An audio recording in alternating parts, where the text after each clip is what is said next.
Hi guys! For today's video, gagawa po tayo ng dabong na may gata. So, una po natin gagawin ay ilaga po natin yung dabong or tambo po sa Ilonggo para mawala po yung pakla po niya. Ayan po. Tapos haluin po natin at saka para mawala po yung pait, kailangan po siyang nalaga ng maayos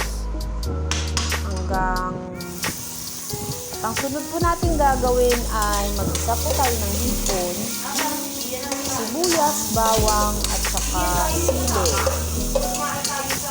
Mag-isa po natin at saka papulahin po natin yung mga hipon. At durugin po yung ulo niya para po kapag nasa sabaw na po siya ay maging malasa po yung gata. Yun ang kalkad, dala din kalkad. Dala din.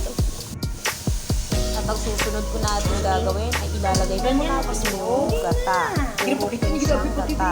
Ayan lang o yan. Ganyan o yan. Ayan po. Hintayin na po natin. Mag-isa po siya sa labong po. At saka haluin hanggang matuyo. At ilalagay na natin yung purong gata po natin.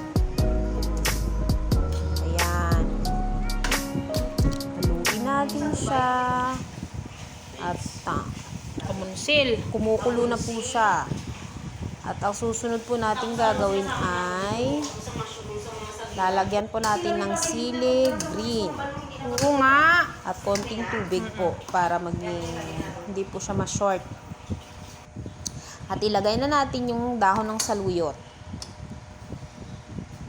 Pagkatapos po ay haluin natin hanggang maluto po yung dahon ng saluyot.